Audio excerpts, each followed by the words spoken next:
बिस्मिल्लाहिर्रहमानिर्रहीम। अस्सलाम वालेकुम। तकिए पर नए गिलाफ की तरह वो अपने बदन पर नया सूट चढ़ाकर कमरे से बाहर आया। खुशी से उसकी पाँचें खुली जा रही थी। आज अरसे दराज की आरज़ुए दिली अमली जामा ज़ेब तन करके उसके रूबरू आई थी। अपनी बेइंतहा मुसर्रतों को छालते हुए उसने रसोई में बैठी हुई शांता को आवाज़ दी। ए शांता, ज़रा जल्दी से इधर तो बता, मैं कैसा लगता हूँ। तवे पर पराठा छोड़कर शांता इस तरह तेज़ी से उठकर सहन में आई जैसे मैके से किसी के आने की खबर मिली हो। आते ही दोनों हाथों की हथेलियों को उसके चेहरे पर फेर कर 10 उंगलियों को एक साथ चटखाया और जल्दी से अपने चेहरे को हाथों से छुपा लिया। हाय राम, कहीं मेरी नज़र न लग जाए। ज़बान से तो कहा भी नहीं जाता कि तुम कैसे लगते हो।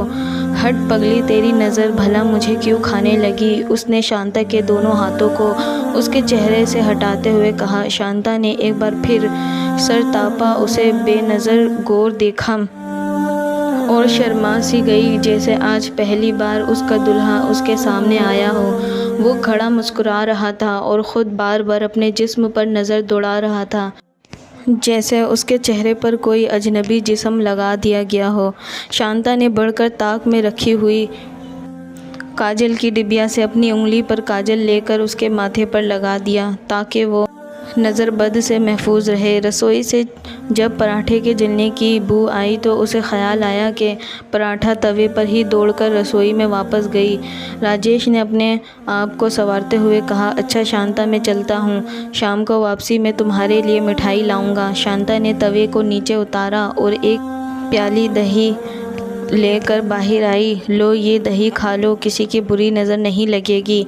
उसने दही खाया, एक बार फिर आईना उठाकर ऊपर से नीचे तक देखा और काम पर जाने के लिए दरवाजे से बाहर आया। शांता दरवाजे पर खड़ी हुई उस वक्त तक देखती रही जब तक वो नज़रों से ओझल ना हो गया। राजेश एक सरकारी ऑफिस में मामूली क्लर्क था। एक मुद्दत से उनकी ख्वाहिश थी कि वो एक गर्म सूट सिलवाए। 3 साल पहले जब उसकी शादी हुई थी तो उसे यकीन था कि शादी में ज़रूर उसे सूट मिलेगा, क्योंकि उसके अक्सर साथियों की शादी में सूट मिले थे। लेकिन वहाँ भी उसे मायूसी हुई। एक दिन उसने शांता से भी कह दिया था, शांता, क्या हमारे भाग्य में दूसरों के उतरे हुए पुराने कोट ही लिखे हुए हैं?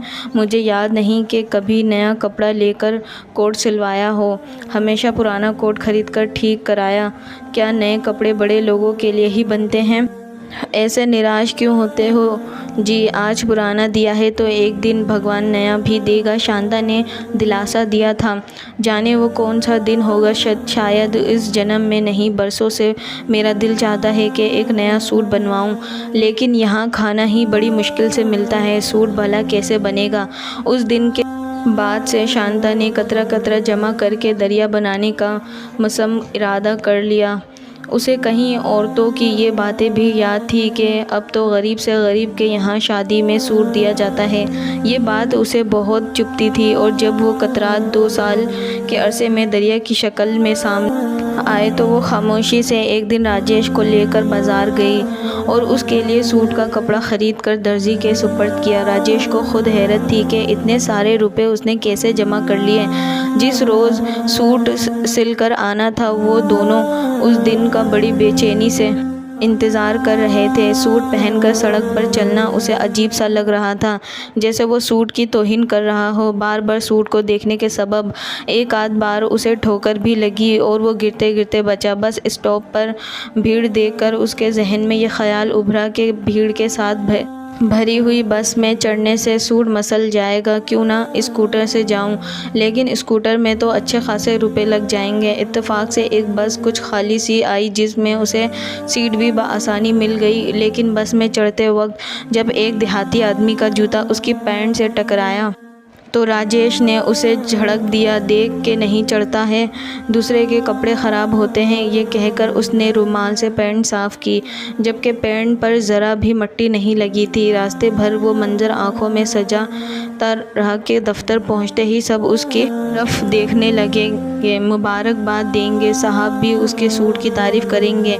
उन पर तो कोई गर्म और ठंडे सूट में बस से उतरकर वो उस तरह ऑफिस के गेट की जानिब बढ़ा जैसे अपनी कार से उतरकर साहब जा रहे हों। गेट पर धर्मू ने उसका पुरजोश इस्तकबाल किया। नमस्ते साहब, आज तो नज़र नहीं टिकत, बहुत ज़ोरदार हैं। वो बुज़ुर्गाने अंदाज में मुस्कुराया, उसके सलाम का जवाब देकर आगे बढ़ा। जैसे ही वो कमरे में दाखिल हुआ, एकदम उसके सब साथी कुर्सियों से उठ खड़े हुए। वो झेप सा गया। कुर्सियों से उठे हुए लोग एक एक करके उसके करीब आ गए, जैसे उसके मुंतज़िर थे। अरे वाह, क्या सूट मारा है, कहाँ से मार दिया? जवाब नहीं। मुबारक हो राजेश बाबू, मिठाई भी लाए हो? वैसे यार बिल्कुल साहब लग रहे हो। कहाँ से ख़रीदा? कोई साहब इनाम में दे गए हो? लगता है संडे मार्केट के दिन है, कभी कभी तो बड़ा अच्छा माल मिल जाता है वहाँ। और क्या ये बड़े लोग तो नहीं नए कपड़े यूं ही 2-4 दिन पहनकर उतार फेंकते हैं? अरे यार ज़रा दर्जी से फिट करवा लो तो बिल्कुल नया सा लगता है। वैसे यार तुम किस्मत वाले हो, पूरा सूट मिल गया बिल्कुल नया सा लगता है। गया तो मैं भी था पिछले इतवार को, कितने का मिला? वो इन सब के कलमात तंजिया का जवाब दिए बगैर साहब के कमरे की तरफ बढ़ा।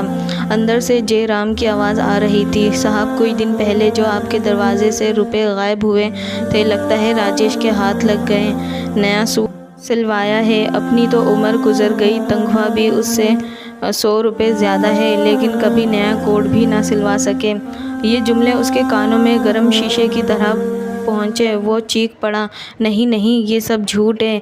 उसने अपने जिस्म से बकरे की खाल की तरह कोट उतारा और तेज़ी से बाहर की तरफ भागा। धर्मों के करीब पहुँचते पहुँचते वो उलझ कर गिर गया। उसके ठीक ऊपर दीवार पर टंगा हुआ धर्मों का खाकी सूट हवा के झोंकों से इधर उधर झूल। इस दौर में धर्म कुछ नहीं होता, चाहे वो हिंदू हो चाहे वो मुसलमान हो। पर लेकिन इस दौर में सिर्फ़ और सिर्फ अमीर का ही सब कुछ है।